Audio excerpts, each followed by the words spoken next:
What's going on, Jose? What's up, buddy? Been a while. I know we always say that we're gonna have to get. It's a new year. We'll have to get on the roll of consistently pumping these out. Yes. One a week at least, if not two. Yeah. That's the new goal. So everybody listening, subscribe to the Boston Mass YouTube channel. Hit the little notification bell because that's our promise is we're going to actually deliver consistent content for this new year. Yes, and we have plenty of ideas lined up. A lot of fun stuff going on.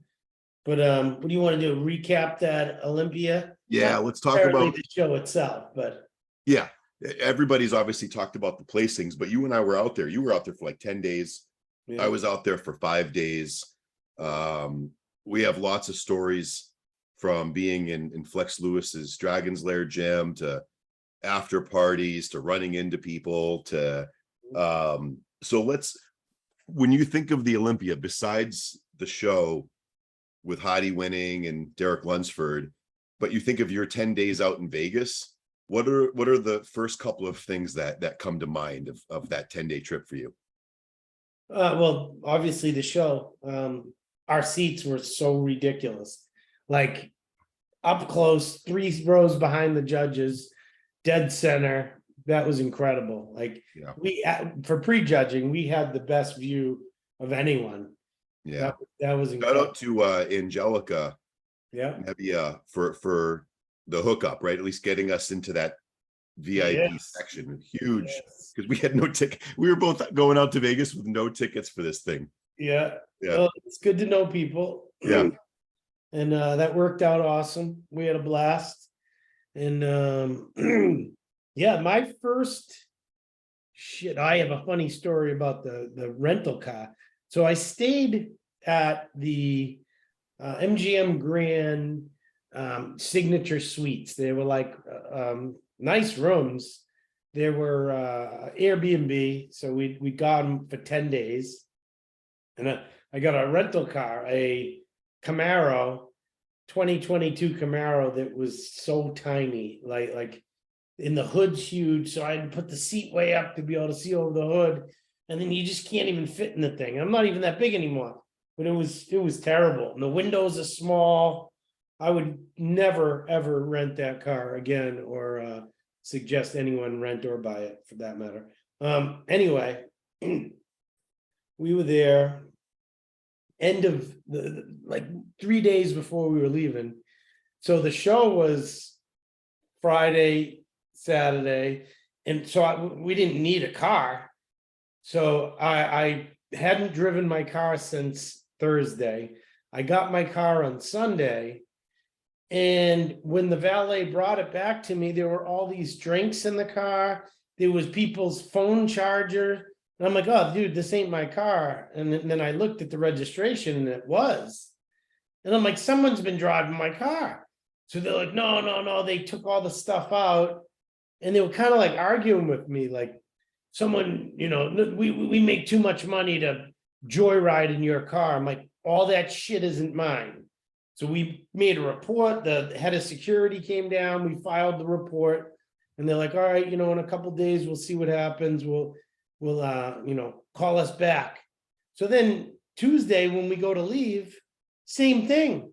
There was a hat, there was a weed dispensary bag, and a bunch of drinks in the back seat. I'm like, dude, what the fuck? I'm like, you're handing out my rental car to, to whoever, your buddies, and I'm going to get charged for anything that's wrong with it. And again, the guy insisted. He got aggressive. Like he's like, oh yeah, I make $100,000 a year to joyride in your car. And I'm like, yes. I'm like, I don't care how much you make. Something's going on here. So I didn't have time. I had to get to the airport. So because I was screwing around with them, I wasn't able to go and fill up the gas tank. So I got charged like over $50 for a quarter of a tank because I barely drove the thing. And it was a clusterfuck. But if anyone out there sees this and knows anything about Signature Suites at Vegas, the MGM Grand Signature Suites, their their valet, they're up to something. They're creepy, sneaky, something is going on. It happened twice. What, you'd never do that.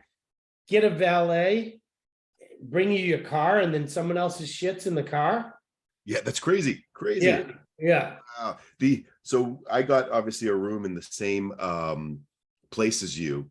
Yeah. And the selling point for both of us was they were basically like condos, right? Yeah. You had like big bedroom, master bathroom, living room, guest bathroom, full kitchen, from dishwasher, microwave, stove, all of the stuff. So we booked them separately. Like I think you guys booked through Airbnb. I booked through the actual website, like MGM Signature Suites. I get in there and I'm like, we went grocery shopping, right? Like we hit the grocery store up when I landed, got all of this stuff to make eggs in the morning and oatmeal. And we go into the room and there's zero forks, spoons, frying pans, anything, right? No utensils. Nothing, like not a single thing. It's a kitchen with nothing that you can use. Yeah. And not a plate, not a bowl, nothing. And so I call and I'm like, hey, I need silverware, you know, and I'm here for 5 days. Can I get, I don't know, 5 sets of everything? And there was some form that was there that you have to fill out of, you know, what do you need? And I'm like, hey, I need this stuff now. I need to eat, right? We had just flown 5.5 hours or whatever. And I was looking to go right into the hotel room and eat. And so they come up. I don't know if you guys were in the room, I think, right? They come up and they bring 1 plate, 1 bowl, 1 fork, 1 knife, 1 spoon. Yeah. That was it. And I was like, what is this? Like, I need more. And they're like, no, you wash it. We'll come back and we'll bring you detergent, and you have to wash it after every time you use it. I'm like, what if somebody's over? This is so crazy. Like one set of silverware. Yeah. And it's free parking. We called ahead of time because I wasn't going to get a rental car if I had to pay for parking. Because then, you know, it'd be just easier to get Ubers. Yep. I'm like, you know what? They said it's free parking, but there's no park. You can't self-park. It's all valet. So you got to tip when you drop it off, tip when you pick it up. By the time you're done, it was so stupid. I should have never done that. Yeah, I probably wouldn't stay there again. No. On paper, on the website, it seems like the ideal choice. The nice thing was it was reasonably close to the venue, right? Like assuming the weather was okay. Yeah. And you or Laura weren't wearing heels that night, we could walk there. Yeah. So it was, you know, it worked for what it was, but I wouldn't recommend people go there next time. There's probably better spots you can stay at. Well, it does. It's right across the street from the Planet Hollywood. Yeah. But it was a hike from Venetian, and yeah, you know, these hotels are so big that walking from one hotel to the next it seems like there's just one hotel the next, but yeah, they're an entire city. Right. And the way that they're mapped out, right, is you have to walk through the casino, then walk through the malls to get out through the place. By the time we got there, we walked a couple miles. It's ridiculous. Yeah. Yeah, that was good. And then we got to train at Dragon's Lair, Flex's gym. Yep. And that was just jam-packed with people. You Yeah. couldn't really train. Yeah. You get a quick pump. There were just too many people in there.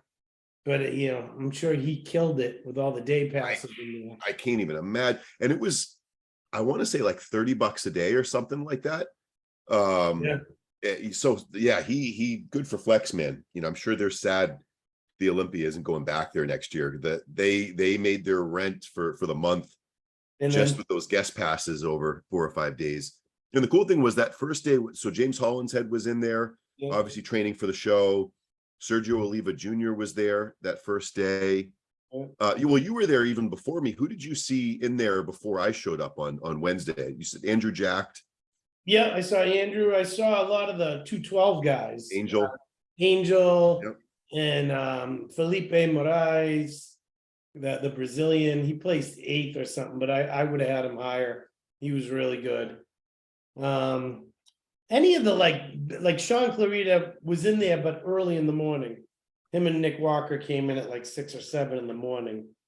rightly so, just so they wouldn't get I mobbed. couldn't even imagine, did you, when you would go out there for your 10 Olympias, obviously the gym landscape has changed drastically in the last 2 years or so, right? With more boutique-y bodybuilding gyms that cater towards this crowd. So like Flex, obviously, because it's Flex, Right. that was the spot to be, and it was a total shit show. Like you weren't going there to actually get a workout, and you were going there to, it was like being in a nightclub, it just packed for people, seeing who was there. What did you have that experience when you were competing out there? Where did you train? Was it mobbed like that? Were you able to get workouts in, or did you have to go early in the morning? So the busiest place was City Athletic Club. Yep. Because they allowed all the photographers to do their photo shoots there. So the week of, there would be people there shooting before the show, there'd be people there shooting after the show. So it was pretty busy all week, but it was not like that. No, I You didn't remember have going there, fans. 2018, your last Olympia, I went there, and you'd see photo shoots, and it was a busier gym, but you could still work out. Right. Yeah. Yeah, no, Flex's gym, there were people, actually fans, buying a day pass just to come in and see people. Yeah. They'd have work boots on and jeans, or they had no intention of working out. They were just going to meet people and take pictures and stuff. So it was a totally different situation. When I first started doing the Olympia, we would train at Gold's Flamingo, which doesn't exist anymore. And that was another place where the photo shoots were happening. I did a few shoots there. But never, no, there was just too many different gyms for people to do their things at. And if I really had to just get a pump, I would do it in the hotel gym. Yeah. I didn't have a car, I didn't rent a car, and I didn't feel like getting in a cab to go. So yeah, no, there was nothing like that. And Flex, it's again, like, because what you said, it's Flex. He's friends with everyone. He knows everyone. He's a superstar. So it's a totally different environment. But yeah, it was great. And then we had that the after party, which was absolutely nuts at the Wynn. Was it Encore? At the Encore. Yeah. Yeah, outside. Even though it was freezing, we had some heat lamps out there. And I got to tell you, before you get into any of it, like, as we were trying to find where it was, right? And we were looking all through these clubs are massive. You're going through the club trying to find it. Finally, we ask for help, and they bring us outside, which we never would have found. And I'm just following you guys, and I have my brand new Jordans that I bought, my first pair of Jordans ever, and they're like a collectible pair. So I paid a fortune for them, like stupidly. yes. And I'm just following you guys, and we're going around a gated area. Oh, yeah. And I'm like, okay, you can see Flex and Guy, Sister Nino, and everybody right here. And we're just going around. So I'm not paying attention to where I'm walking. I'm looking up, and I step into the pool. Like the walkway was this big. I forgot Get about around that. there before you were like, why would there be a pool here? I had no idea where I was at. Yeah. So all And you're night blind. I had water up through my calf. These brand new Jordans have like water damage on them now. My jeans were soaked through my calf, my foot all night. I could step on it and water would come out. That was how we started the after party night. Did you have your glasses on? No. Yeah. Was your foot cold? Because it was cold out. Yeah. It was uncomfortable. I had that one wet foot. And it was more embarrassing, right? Like, here we are, like, I'm like, man, this is so cool. I get to tag along with you to this private Flex Lewis after party, right? Every competitor was there. I get these new Jordans on. I'm feeling like, okay, I'm dressed up a little bit because I packed so light. I didn't bring anything. And then I'm the guy that steps in the pool, and people were like, oh shit, that guy just stepped in the pool. Like, it was. And then you told me. Yeah. I didn't even know it happened. You're like, dude, look at this. You lift your leg up. You're like, feel my pants. I'm like, holy shit. How did you do that? I don't know. I wouldn't think. Literally, they're walking us through. It wasn't like I walked way off. I was right behind you. And I might have just been a foot to the right. And that was just enough. Like, the guy leading us there wasn't like, watch out, there's a pool here. Right. It wasn't well lit. It was so stupid. Yeah, I must have just missed the pool. Yeah. I didn't even realize it was that close. So the other story I gotta say is, so we come in, Flex sees you, you guys are hugging, everybody's taking group photos, and I'm kind of standing back a little bit as it's like photo after photo and more people are getting in it. And there's a guy across from, so right in front of me was the table that had the bottle service, right? Like a ice bucket and the vodkas and the mixers and all that. So right across from it, this guy starts talking to me and is like, hey man, when are you and Jose starting up the podcasts again? I used to really like those and it just fell off out of nowhere. And I was like, I know we're talking about getting it back up. I opened up a gym this past year, you know, it was the hectic year, but we want to do it. And I just was like, oh, it's just some guy that watched the podcast. So he's like, yeah, man, you really got to be consistent to get these things off the ground. I have a podcast, and I had no idea who the guy was, but very, very nice. And as the more that he talked, I'm like, oh, he knows what he's talking about. Like everything he's saying really makes sense. Things that were like gut feelings for me of, I think this is what you do to build something up. The guy was like very definitive. This is how things work. This is how you get YouTube to this is how the algorithm works. So YouTube promotes your video to people and you want to do these things. And this is how you monetize it.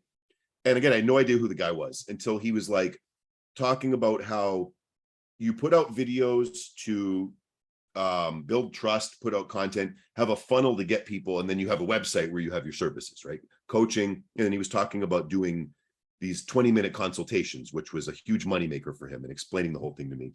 And he opens up his website to show me his pricing and everything. And it was Vigorous Steve. He's in that, you know, the whole group of regular podcasters with Derek, More Plates, More Dates, and Greg Doucette. And I think he's been on the Bell Brothers podcast. And so I was like, oh shit, I know who this guy is now. And then looking at him, I was like, oh, I've seen him before in some podcasts. That's right. That's this guy is. And so we talked for like 40 minutes of the business side of this stuff and how much money they make and how they monetize it. And then I go and introduce him to you because you were at this point sitting a little bit behind. And I'm like, Jose, man, this guy's giving me the playbook of what we can do specifically to get our podcast up and running. And I say his name and you're like, aren't you that asshole that outed the Liver King? And you just went off on him. Yeah. And he was like, yeah, that's me. He thought, you know, it was just sort of a quick ribbing. He's like, yeah, that's me. And you're like, fuck you. It's assholes like you that give coaches a bad name. This guy came to you in private and you just put your emails out and you just gave him a lashing, right? Yeah.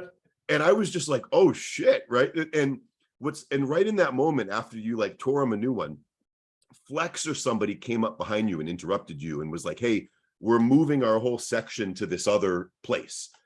And so Vigorous Steve leads into me and he's like, I was curious. I didn't know what he was going to say. And he's like, man, I appreciate Jose even more for what a straight shooter he is. He's like, those are all things that I worried about. And I felt like when I decided to do this, you know, I knew like what he was doing was wrong, swearing up and down. He had never taken any steroids and saying he's natural. Obviously, I know the truth and he's misleading people.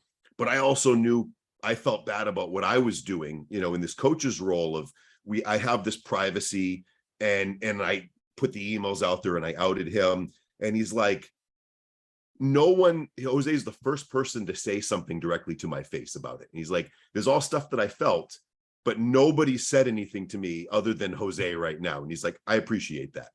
Yeah. Well, that's what I was trying to get at. Like, if you're a coach and you have that, it's almost like a lawyer-client privilege, you know, you don't want to, that puts your trust in jeopardy. And, you know, people may not trust you. So that's what I was getting at. I'm like, how do you expect anyone to trust you after that? Yeah. He was like, yeah, you're right. That's something I thought about.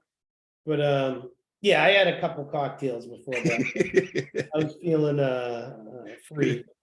But yeah, that was we did have a good conversation. He was a nice guy. Yeah. And he sent me a long message the next day. I think once they moved us, you know, we were talking up until that point when we had to move. And then he sent me a long message saying, you know, really appreciated talking to you and Jose. Sorry, you know, we didn't reconnect once they moved us to the section, and actually sent us an invite to be on his podcast. And you know, I told him I was very thankful that all of the info that he gave me because, you know, here we are just trying to do this thing. I've known you for a long time, and I've always said, man, the stories that you have, the knowledge that you have needs to be out there. But I don't know this shit. You know, I hit record on Zoom, I upload it to YouTube, and, you know, I know there's a lot I don't know, but who do you go to learn this, you know? So it was really cool to find somebody that's doing this in the fitness space, that's also figured out, like, that's grown a following, that's built a name and a brand for himself, and figured out how to monetize it to where he's making really good money per month, who's just like, here's everything, right? I don't have to hold this for myself. I've watched your podcast with Jose. I love it. I want to see you guys do well. Here's the info. So it was a really cool experience to find somebody that's doing this, who's just like, here's the playbook. Yeah. That night also, there's a picture floating around that's hilarious. There was this large black woman with boobs this big sticking out, and there's a picture of Flex looking like with the craziest face on. I don't even remember that. I don't remember seeing that. I didn't see the picture being taken, but I saw that woman walking around. Like, a couple times I went to the bathroom, and I didn't know, like, and I don't mean this in a disrespectful way, but I didn't know if it was like a cross dresser. Yeah, that's what I thought. Right. It kind of had that look, right? Things were so big and so animated that, although, you know, that would be, I guess, like more of a transvestite with the actual boobs, but it was just this larger than life outfit too, right? And she must have been 6'4", or at least had heels. I mean, she was a giant walking around In 3 bills. Yeah, exactly. Yeah, I did see her walking around where you did a double take. I probably had the same expression as Flex when I saw her walking around. Yeah, that's hilarious. We got to find that picture and post it up on here. Yeah. People love that because his face is just crazy. But let's talk a little bit about what's current people are talking about, which is the conditions backstage at the Olympia, which obviously you and I didn't get to see. And you know what they were saying about the production, how loud it was. Do you remember it being louder than you would like, or? I mean, it was loud. It felt. So I went to the Olympia last year as well, and I think last year it was their first attempt to really step it up and make it big, where you walk in and you're like, wow, I wasn't expecting this. Lasers going everywhere and giant speakers and like crushingly loud music, like you're at a concert or a big event. Like, there's an attempt to make it feel like a big deal and special, and a production of a, you know, whether you say a Vegas show or something, a rock concert. So it definitely had that feel of, you know, where we were sitting, like when the music was playing, less so when the guys were posing in their music, but like music when the show was about to start, like when they're trying to build something and make it feel dramatic. That was really loud. There were times when lasers were going around in the air, you know, and yeah, at least out where we were, it was loud. You were telling me what you had heard was that, you know, backstage was definitely loud for where all those guys were. Just 1 second. Can you see me? Yeah. Okay, sorry. I got a call. I'm trying to back to meeting. Okay, sorry. A call kicked me out for a second. Yeah. So that I heard that the backstage was really small, and that they didn't have like a real pump up area, you know, with equipment or anything like in years past. I remember at the Orleans, they had like a big area with benches and dumbbell racks and plenty of room, plenty of like different sectioned off rooms where we could all lay down and relax.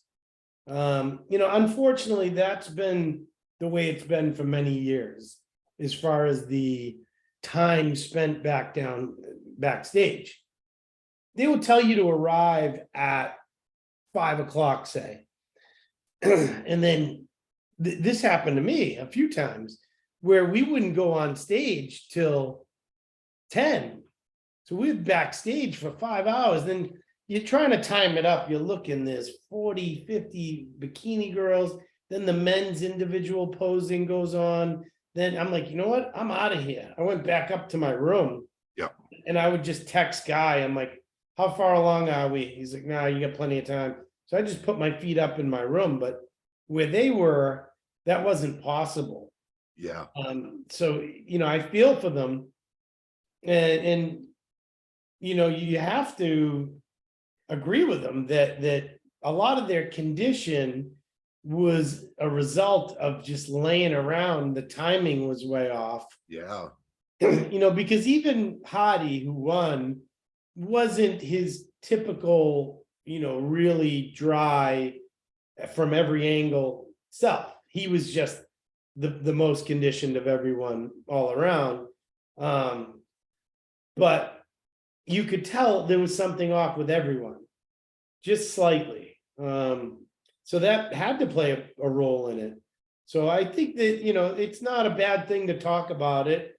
I don't think, nobody's slamming, well, I'm not slamming the Olympia committee or anything. I think they did a great job with the production of it. I just think inevitably some things get oversighted, and the athletes shouldn't be the ones that are oversighted when they're the main draw to the show. You hope at least like the feeling with Jake Wood owning it is he wants to do right. He wants to put on the best show possible. I mean, he single-handedly kept female bodybuilding alive for what, 7-8 years, and brought it back to the Olympia and upped the prize money and moved this thing from the Orleans to the Strip. The intention always seems good, right? I want this thing to be bigger and better. But you're not going to get it right the first try, right? Your intentions could be good to do things the right way, and you quickly learn, there were a lot of mistakes there. So you hope at least, I want to ask us, obviously our plan in the near future is to go out to dinner with Angelica, who lives our way, who's the vice president of the Olympia, for operations. And I'd love to pick her brain more of a, are they listening to the feedback? Are they hearing everything and saying, all right, like, you're right, let's really make sure we pay attention to that next time, that there's adequate backstage area. Obviously this year was the most, 400 athletes in the show, I think they said, right? So you had a later Olympia than normal. And then, really the other thing to kind of talk about is there are so many damn shows that feature like one pro category of bikini, men's physique, or classic physique. Right. And I don't know how the sanction fees work. I'm assuming maybe there's a smaller sanction fee or smaller prize money with those divisions as opposed to 212 open. That would be my guess from a promoter's standpoint, right? But the Olympia is later, and everybody, people who were doing local shows are now local show plus bikini, local show plus pro classic physique or pro men's physique, right? So, and everybody that wins those local show plus pro one division goes to the Olympia, right? So that seems to be the biggest problem of them going way over time. Them removing points. The point system knocks out 3 people per division. Right. That does nothing. What did they have for bikini and classic physique and men's physique? 50 to 60 athletes up there. Yeah. Knocking out 3 doesn't do anything. No, I think they should cut it at 20. Yep. Each division has 20, period. And then maybe just have shows that my solution, I think, would say bring back the point system, but all of these one-off shows that have, plus bikini, plus men's physique, that let's call them tier 3 or tier 4 shows or whatever the tier they're on, that you don't go to the Olympia for the win, you get points for those. Right. Because that knocks out a lot of wins. And then the top 20 point scorers go to the Olympia. Yeah. Or if you win a tier 1, tier 2 show, you go to the Olympia, and any other tier show, tier 3, tier 4, whatever it are points. Right. It's not everybody who wins these shows, these little one-off. I was talking to Kaike about, I think it was New York Pro, then Toronto Pro. And he's like, the same weekend as the Toronto Pro is the Miami blah blah blah, and it was Mhm. just a men's physique thing. So he's like, I'm going to go there versus Toronto. It's just Miami, Yeah.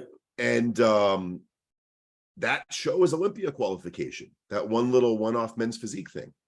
There were a number of times this year that there were multiple shows per weekend. Yeah. Pro shows like Yep. bikini, men's physique.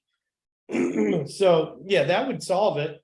Just have each show tiered, and then, like you said, top 1 and 2 tier get automatic qualification for a win. The rest of them get points for each win, and Yep. then the top 20 point scorers of each division goes to the Olympia. Yep.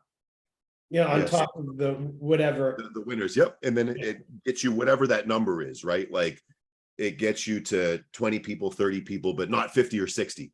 Right. Whatever you want that number to be, because here's the problem is you don't want to say there can't be shows, like, oh, there's just too many pro shows for classic physique, men's physique. Take them back. There should only be, whatever the number is, 20 shows a year, Right. for each division, because there's promoters that are making money off this. There's athletes that get to compete. There's pro shows that come to towns that would never have a pro show, and that drums up interest, right? So you don't want to tell them they can't have the show, but you also can't have 60 people qualified for the Olympia. So let them have the show, let people earn points. Say a guy like myself that hasn't done a pro show yet may say, I'm going to do a tier 3 show and not a tier 1 show, and almost like a junior USA's going up to USA's. Let me see how I place in a tier 3 show and earn some points. And if I do well, then I'll look for the tier 2 or tier 1 show. And then I think you could pay everyone, instead of spending all that money on flights and hotels for 400 people, you would have, how many? What's 20 times 7, 8 divisions? 160 160 competitors. or maybe some. Yeah. Yep. So you would A say lot of money left over on flights and hotels. and stipend. They pay a stipend too. Yep. You make money for food, you get money for food. All that money could go to all the competitors. Yeah. So even if you come in 20th in the Mr. Olympia, you're gonna get $2,000 or something. Yeah. Yep. They could do that, and that would be more time efficient. You could do all the women's divisions Friday night and all the men's divisions Saturday night, and you'd have time to do it. Yep.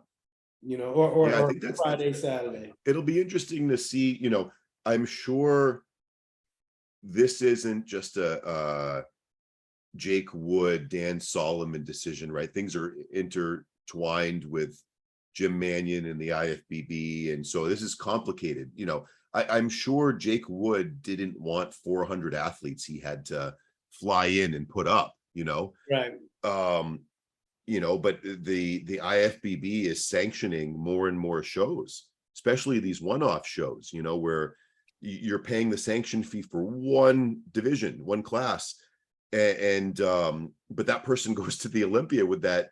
And now it's on Jake Wood's dime to get him out there, for the Chattanooga Pro or whatever, whatever these little one-off things are. So I want to pick, I can't wait to have dinner with Angelica to find out, how much pull do they have? Or are they forced into a corner with this, and it really is an IFBB Jim Mannion problem to solve and not the Olympia. That would be interesting to find out.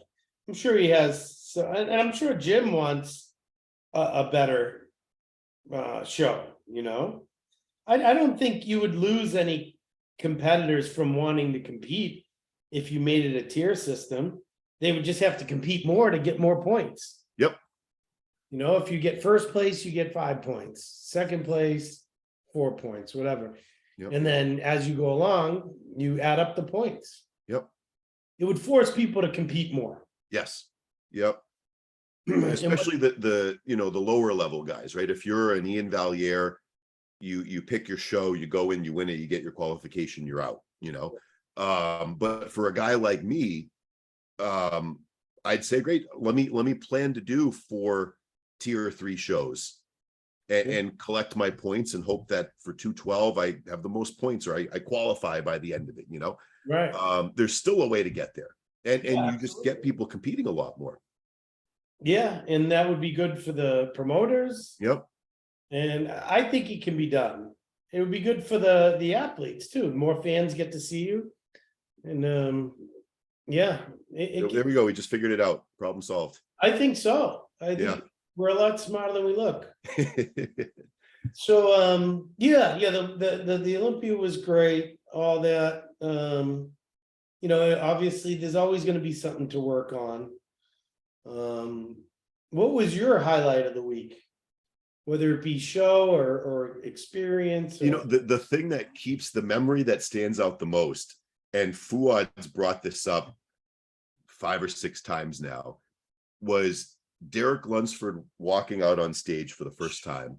Yeah. And so not only my reaction of like, he was one of the guys that I was like, I can't wait to see. He's either going to knock it out of the park and be insane, or he's just going to be off. Yeah. He'll either be too small to hang with these guys, or have pushed the size too much and have lacked condition, or he'll just fucking nail it and be unbeatable with his structure. And he nailed it, right? So when he came out and hit that first front relaxed, my reaction was like, oh shit. But you and Fuad were like teenage girls at a Katy Perry concert. Yeah. You were screaming. Yeah. And I wish, part of me, I was so in the moment too, just like every pose, but I wish I would have taken out my phone and recorded you guys. Dude. Because like that moment of how hyped up you guys were, yeah, and how sick Derek looked was like burned into my brain. He was walking out this way, and then he turned and immediately hit a front relax, and we were like, oh my god. It was like those memes with Joe Rogan when someone it's like, you guys were literally Joe Rogan and Daniel Cormier, right, on a knockout every pose. Yeah. And it wasn't just one time, it just kept going. Like I was watching you guys at that point more than I was Derek Lunsford hitting poses. Yeah, we were going crazy. Yeah. It was crazy. Nobody had looked like him up to that point, and or after, for that matter. He was just the most alien looking. Like, it's hard to even imagine hips and a waist that small, with so much width coming out of it. Like yeah, Derek is special, and he has been for years now.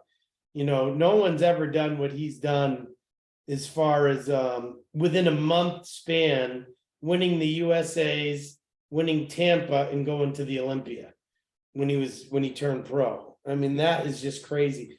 And he placed top 5 in that show, 5 or 4 even. Yeah. He's unbelievable. So yeah, that was definitely, and I had said that prior. Someone asked me, what are you most excited to see? And I said, Derek. I think that is the number one thing I'm waiting to see, how he looks next to everyone. And he just made people that are very strong, very good competitors, he exposed them really, really. And that's why he ended up second. What was cool to see was, we've hung with him a couple of times, and he's been so cool and so nice and such a genuinely good person. When we were with him at Carbon Culture and got to train with him, and so you're always rooting for the guy. But after every Olympia, we had him on the podcast a couple years ago, there was always a like, man, what happened? That was always the talk after the Olympia, because it was like, you have so much potential, and then you showed up on stage and people were starting to think like, is it something about the lighting at the gym he's training at that, it's like that Kuwait magic mirror, right? And someone shows up on stage and they don't look like that. And there was always a weird conversation that took place after these Olympias of disappointment in how he showed up, but he still placed amazing. And he was very promising with his structure, but you're just like, man, he's not nailing it, And it was like 3 years in a row, right? Until I think even when he won, he didn't look the way we'd seen him a few months prior. So he never met expectations. So what was so cool about this time was not only did he meet expectations, he far exceeded anybody's expectations, right? Like Yeah. very few, you obviously spoke very highly of Derek. Aceto spoke highly of Derek's going to shock some people. I think Aceto said he'd be in the top 6, Yeah. but That's very what I few, estimated. yeah, very few people though were like Lunsford's going to win it or be top 2, right? Right. Right. And so, and even as good as we've seen him look, what was he like 250 when we saw him at Carbon Culture with like striated quads and shredded glutes? Yeah. Yeah. And then you see him at the Olympia and you're like, that's not the same guy that I saw. Well, it can't be Yeah. because he was 212. I mean, he was hurting his physique by going down, and that's why they had to make that decision. And it was obviously the perfect decision because now he can grow even more. I mean, he can still. It's not like he's bursting out of the seams. He's got room to grow, which is crazy because he's so short. Yep. Man, he's it's strong. Different than like, you see Clarita, right? Who Clarita won again this year and looks awesome. But for me, when I look at him, I'm like, he can't put 10 pounds of muscle more on this frame. Something's going to give, if he goes up 10 pounds. Yeah. Derek can go up 10, 15, 20. Yeah. And still look, I imagine his waist and hips will still be small. He'll just be rounder and bigger quads, bigger chest, more bubbly. As long as he doesn't try to do it in a year. Yeah. He's still only 27, I think. So, by the time he's 30, if he puts on 15 to 20 more pounds, he'll be 30 and probably already have won an Olympia. Yeah.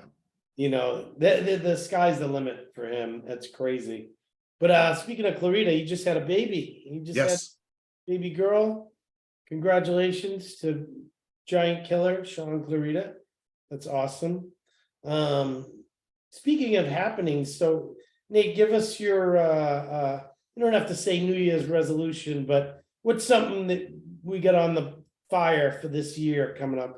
What's your goals for business, the gym? Yeah. So the gym is to focus on it being more of a gym. We started it was like, this is a spot for just independent trainers, and it still is. And I'm still going to do that. But it was an afterthought of like, oh yeah, anyone else can come here too. But I built this for trainers. We're in the process of redoing the website. It'll be done within the next week or so. That the website's going to be, this is a gym, and we have the best handpicked equipment.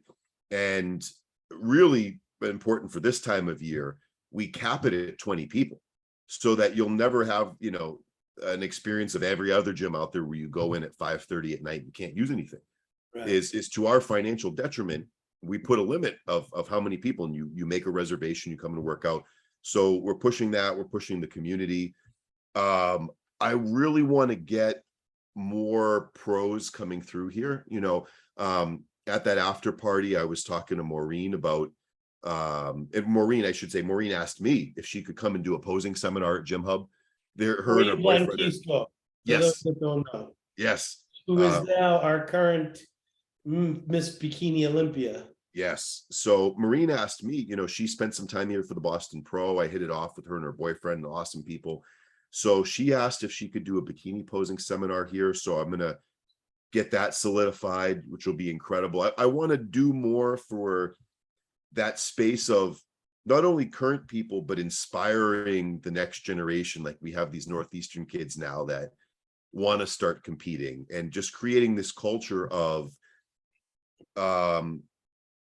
this is where winners train. And I don't say that in like a cocky, conceited way, but when you have someone like you to learn from, you can't help but have the mindset of a winner, right? You might not always win every show, but you're going to have a winner's mindset and show up the most prepared and the most polished, because you've got you, me, everyone else in this community here, even if you're not being coached by us, in your corner. The last local show, the New England's, we did have the most winners. It's not like you're making something up. Yeah. So that for the gym, that's kind of the goal, is really grow the people coming here to work out for what it is of a gym, the equipment, the community, the environment. And then for me, I'm going to get my ass on stage this year. You and I talked. I don't know how much you remember from New Year's Eve, talking about the competition plans, but I'm fire's lit now, and starting this, I've been going at like 70%. I'm still training. I love training, but things get interrupted and business came first. If I was in the middle of a workout and I had to do something for the gym, I stopped the workout, did the thing for the gym, came back. So this year I go at 100%, like I did when I was trying to turn pro, start training with you again. So the intensity goes through the roof, get my meals in, on schedule. If things have to wait, if a client has to sit and wait for me 5 minutes so I can get my meal in, I'm not going to push it an hour back, and just be on point, and do 1 or 2 or 3 shows this year. Beautiful. New How York about you? being the first. What's that? New York Pro being the first. Yes. Yep. New York Pro, and then there's Puerto Rico Pro in the tail end, and maybe Toronto Pro. We'll see. New York was my first pro show, so I think that's a great one for you to do. Plus, it's driving distance, and we can get a lot of friends and family down there to support you. Yeah. And I think, a lot of people don't know what you look like. I do know, and that's all I do is analyze physiques every day of my life, and I know you can be a terror. You're uncannily full and round for someone your height. So I don't even think height's an issue. We still had 5, 6, 7 pounds to put on before you would reach that 212 limit. Yep. So what are you now? You still over 230? Yeah, I got sick along with everybody else getting the flu at the Olympia. So I was 234 going out to the Olympia. After the flu, I dropped to 221. This morning I was 232.5. So I'm on my way back up.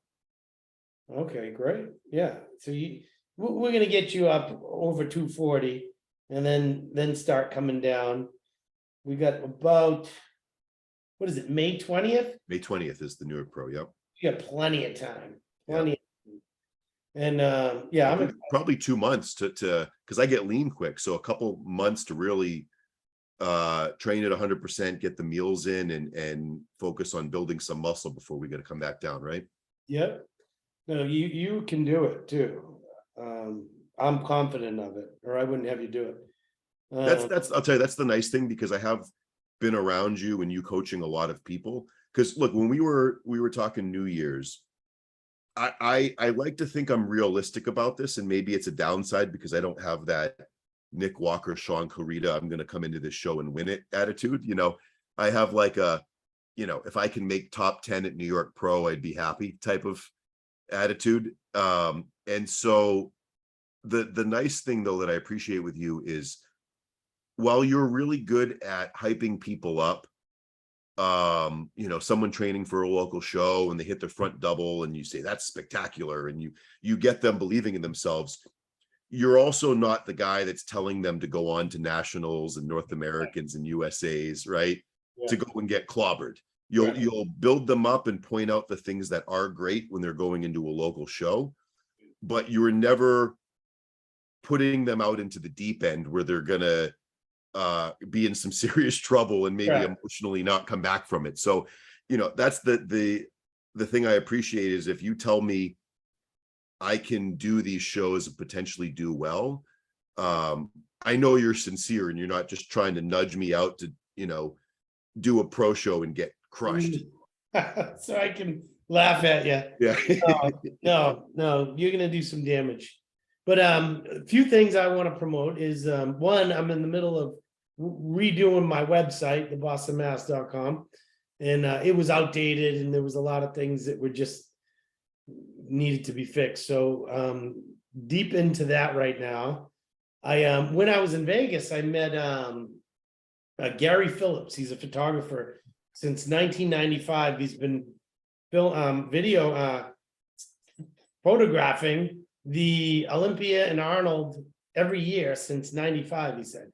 So if anyone out there needs pictures that have competed in the Olympia or Arnold since 1995 to current date, look up Gary Phillips on Instagram, or he's also Punk 1965 on Instagram, and hit him up. He's got photos of everyone and they're awesome. He just sent me a ton of them. So I'm going to be uploading a lot to my website, pictures that I've never seen that are really, really good. So yeah, that's one thing I'm doing. I'm expanding the coaching a little bit. So I'll be taking on more and more people. I've already, since we got back from the Olympia to now, it's been an everyday thing talking to people. And also, if anyone is interested, go on to, it shouldn't even be if you're interested. If you're alive, go on to Senapani Circles on Telegram.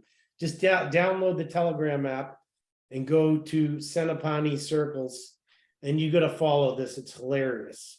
This is a never before seen look into all these pros' lives that some are still competing, a lot are retired. It's Evan Senapani, Jay Cutler, Flex Lewis, Lee Priest, myself, Guy Sistanino, Juji Mufu, Frank McGrath, Chris Tuttle, James Hollingshead, Antoine Valien, and anyone else. I think that's it. You guys are bringing on 3 times a week fans Exactly. be able to join you guys, which will be a cool thing. So 3 times a week, we're going to pick a fan to come on and have access to do their own circles, and they can ask questions and interact and show us what's going on in their lives. And it's been fun. It's been really fun. Today we have a guy from Norway, and he's telling us all about the Norwegian police, how this kid was natural. He was 165 pounds, but he was shredded.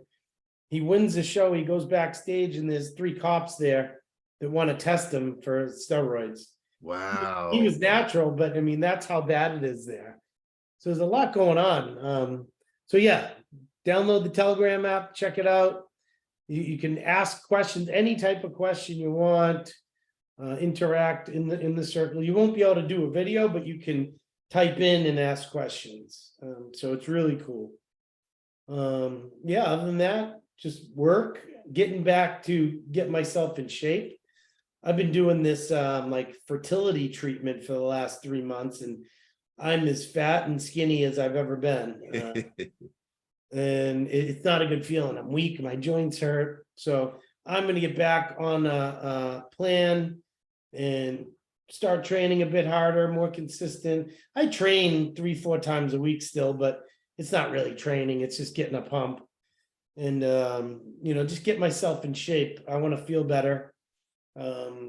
This whole thing isn't working out with so I'm gonna have to up and try some HCG or HMG. So far I was just using Clomid. That's all I've done for almost 3 months now, is just Clomid, and that ain't cutting it.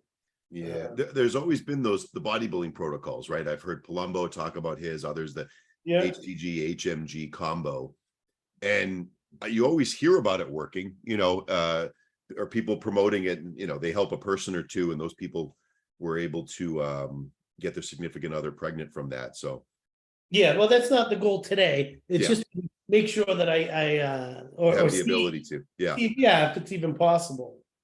But yeah, it's a first week of the year. I'm motivated, fired up to get there's been a lot of changes and a lot of craziness in 2022, and I'm glad to put that behind me and move forward and get a lot of fun things going on. Yeah, I'm excited for you. We've talked a lot about it, of the goal of when we started doing this podcast 2 years ago, I think it was man, from being your friend and knowing you, of like, not only do you have so much to share, but the stories and the humor, and like, you're made for this stuff. So I'm really excited that now you've turned into a podcast whore, being on everybody's podcast, from Fuad to Palumbo to Dennis James, but for good reason, right? Like, you provide really good insight, and you bring humor to the situation as well. And then the next step, right, in as I'm learning, as we're learning from this thing, is then you monetize that and hopefully make a good living from the presence that you're doing on all of these. The game has obviously changed since when you came up, and it was people just using your image in a magazine or writing a column for you in a magazine. And now it's way more about being out there on everybody's YouTube every day. Yeah. And people feeling like they have a relationship with you, a friendship, knowing you, right, from the podcast, as I'm sure people came up to you in Vegas. I saw multiple times asking for a picture and then saying, I love you on the podcast, Yeah. you Yeah. know. Yeah. But then they then trust you and will want to do monthly coaching or consult calls, or even if it's do a FaceTime posing session with you. And all of these things that you're amazing at, you provide. First, you have the funnel to get a large group of people now knowing who you are, trusting you, as we do locally here in the Boston area. Yeah. And then you just have a menu of services and make it really easy for them to purchase those things. Yeah, that's essentially what my website will be. So Yeah. So we're that- finally getting with the times, both of us here. yeah. Well, I'm a lot older than you, so it's even worse for me. But yeah, as you said, it's been a good utilizing all these platforms to just let people know who I am, the ones that don't know, and what I do and where I've been and what I do know, and what I do know is bodybuilding. I don't know a whole lot about a lot of other things, but that is one thing I do: bodybuilding, fitness, getting in shape, training. That's been my forte now for 30 years. It's officially been 30 years. I started as a trainer in 1993. Wow. I did my first show that year. It's crazy, 30 years ago, and it was in March. So this March was when the New Englands used to be. And Yep. that was 30 years ago. I won the New England teenage division. There was like 11 kids. Now you don't see any teenagers. Yeah. So yeah, good things to come. Great chat. And I gotta head out because I'm heading to Gym Hub. Yes. All right. So I'll see you in the gym in a little bit, and we will see everybody else by next week. That's our commitment to actually stay consistent putting these things out. Oh, for sure. And Nate, tell people where they can sign up to get a day pass at the gym. Yeah, mygymhub.com. It really simple. Everything's a day pass. You don't need a membership. We don't sell memberships. It's just you make a reservation for the day. I'm here 7 days a week. Jose's here 5 days a week. So a good chance you'll run into one of us or both of us if you come and check out the gym. Awesome. We'll see you soon. All right. See you later, Jose. All right, buddy. Bye. Peace.